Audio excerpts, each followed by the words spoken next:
Bonjour à tous et bienvenue dans Gourmandise de Célia. J'espère que vous allez bien. Euh, donc ici, aujourd'hui, je vais préparer donc une recette de butternut. Ici, j'aurai besoin pour les ingrédients. Donc moi, j'ai doublé les quantités, mais je vais vous donner donc les quantités simples, normales. Euh, Ici, j'aurai besoin de 2 verres de farine, un verre de semoule fine. Donc, vous prenez le verre que vous voulez, le verre à eau que vous utilisez souvent, et vous mesurez avec. Donc, 2 verres de farine, un verre de semoule fine, donc 20 grammes de lait en poudre, une cuillère à soupe de levure boulangère, une cuillère à soupe de sucre et une cuillère à café de sel. Donc ici, je vais commencer par mettre avec la farine et la semoule fine, le sucre et la levure. Je vais ajouter donc le lait en poudre. Donc il n'y a pas d'huile, il n'y a pas de beurre. Donc ici, je vais pouvoir mélanger. Donc je mélange.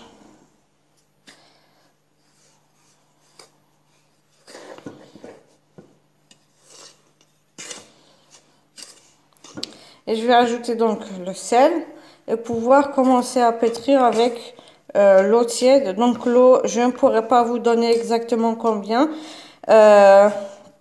Vous mettez, ça dépendra de la qualité de votre farine et de la semoule.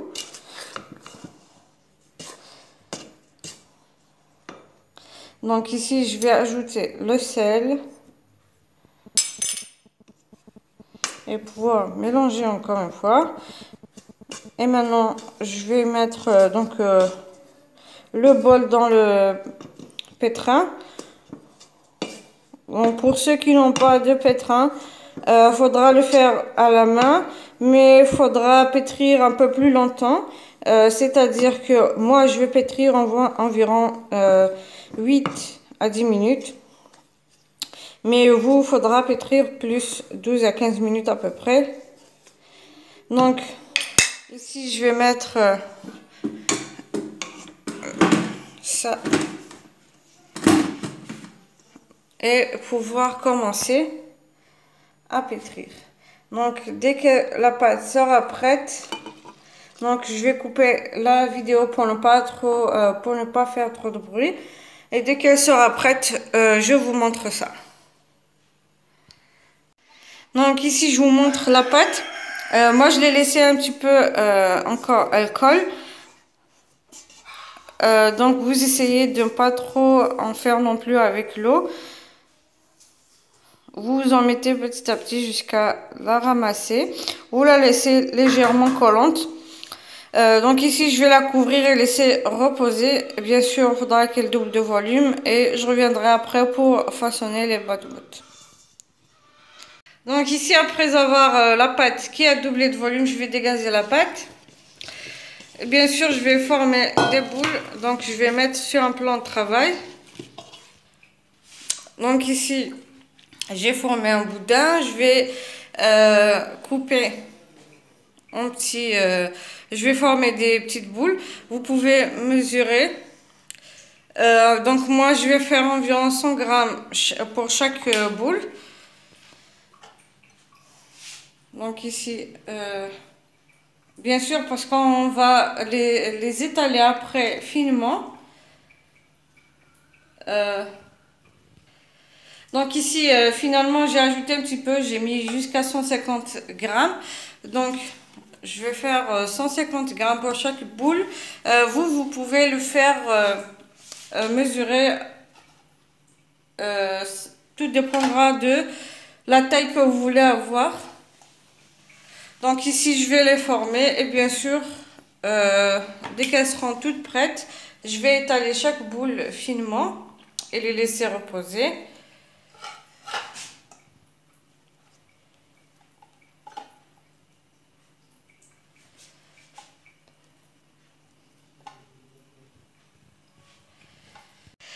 Donc maintenant que j'ai pu former les boules, maintenant chaque boule je vais l'étaler finement.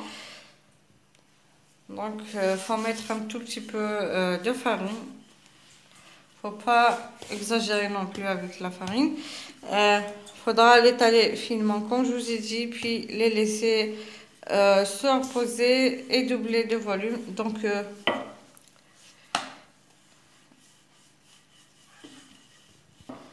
Donc ici, comme je vous ai dit, j'ai mis 150 grammes pour chaque boule.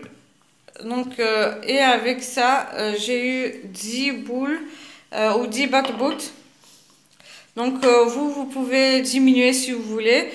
Et vous aurez plus de bat-bout. Donc ici, je vais finir de les étaler toutes et les laisser reposer. Je reviendrai après, dès qu'elles auront doublé de volume, pour les faire cuire. Soit vous pouvez les faire cuire au tagine ou bien sur une poêle.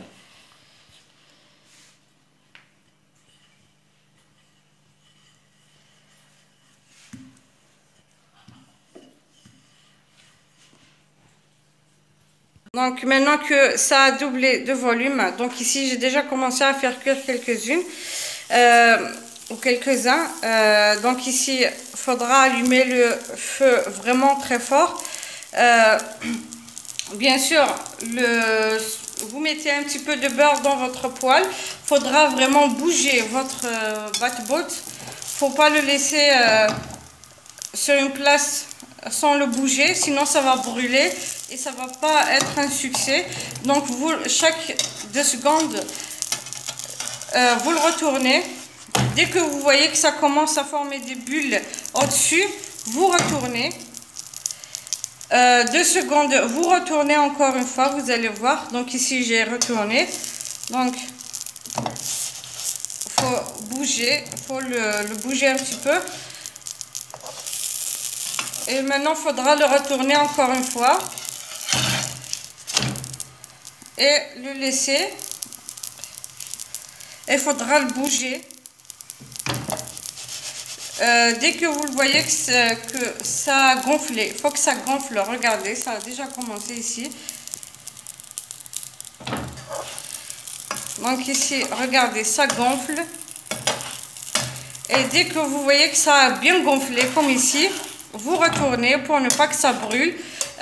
Donc ça va se dégonfler, mais c'est pas grave, c'est le but recherché. Il faudra que le bat-bout gonfle pour qu'à l'intérieur vous le trouvez vide. Ça va. Donc c'est une façon de voir que c'est réussi. Et bien sûr, dès que ça a gonflé, vous le retournez et vous diminuez un petit peu le feu. Donc vous voyez, donc moi ma poêle est un petit peu cramée, mais c'est pas grave, je vais la laver après. Donc ici il faudra faire attention, il faudra le faire cuire de tous les côtés. Et si vous voyez que ça dégonfle, c'est pas grave. Bien sûr, les bat-bout, quand ils sont gonflés une fois, ils vont se dégonfler. Donc je vais continuer comme ça avec le reste de avec le reste des bat-bout et je reviendrai après pour les remplir. Donc ici je vous montre une autre. Vous mettez donc dans une poêle, faudra allumer le feu vraiment fort. Vous mettez un petit peu de beurre sur votre poêle et vous déposez votre bat-bout. Donc comme je vous ai dit, faudra le bouger. Faut pas le laisser sur une place sans le bouger. Et bien sûr, dès que ça forme des petites bulles, vous le retournez. Et vous faites pareil 2 secondes et vous le retournez encore une fois.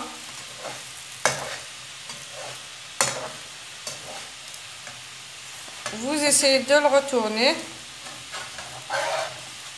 Voilà, donc, et vous le laissez gonfler. Bien sûr, il faudra le bouger.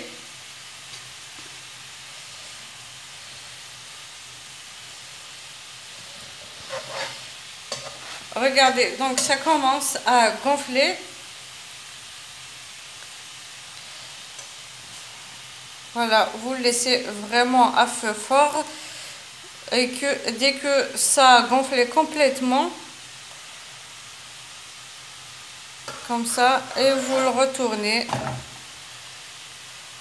Voilà. Comme je vous ai dit, il faudra vraiment le bouger pour ne pas que ça brûle entièrement. Donc comme ça je vais continuer, je reviendrai après pour remplir ces batouts.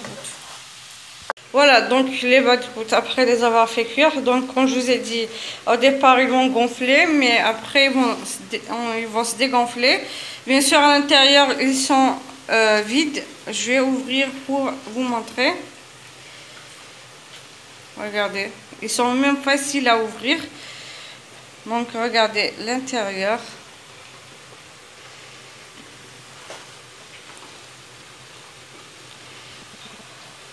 Regardez donc l'intérieur, c'est vraiment vide, il n'y a rien. Je veux dire, c'est pas, il n'y a pas trop de mie.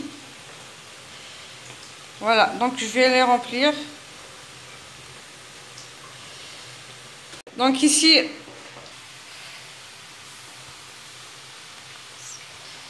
donc je vous montre, j'ai déjà commencé à les remplir. Ici, je vais mettre un peu d'oignon, tomate.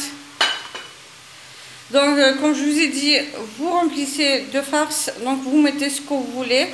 Vous pouvez remplacer par viande hachée, tomate, ce que vous voulez, ce que vous aimez manger. Donc, les frites.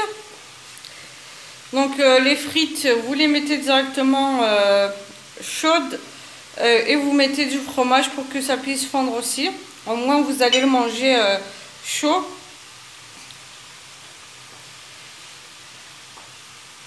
Donc, un peu de fromage.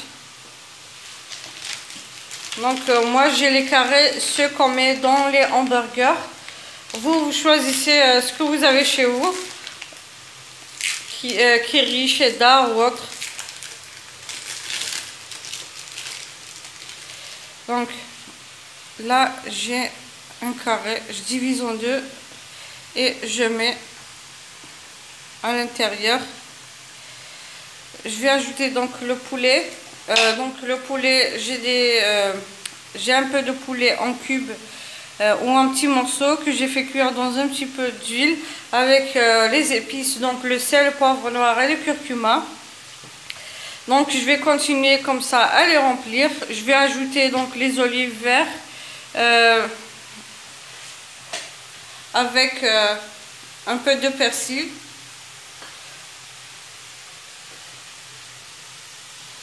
Donc, regardez. Là, je vais ajouter un peu de persil et 2 olives noires ou ce que vous mettez aussi ce que vous voulez, comme je vous ai dit. Donc, je vais les remplir comme ça et je reviendrai après pour vous montrer. Donc, dans un plat de présentation. Donc, je vous montre un autre. Là, je mets les oignons, enfin quelques petits morceaux, des tomates.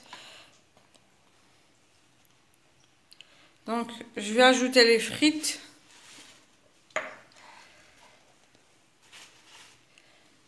Les frites qui sont bien chaudes et vous ajoutez aussi du fromage si vous le souhaitez.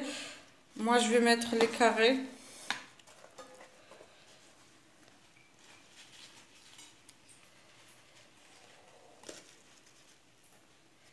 Et je vais mettre donc le fromage.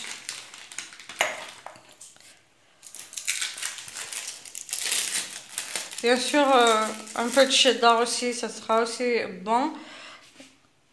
Vous pouvez ajouter, mettre du thon ou viande hachée. Voilà, je vais ajouter donc du poulet, quelques olives vertes.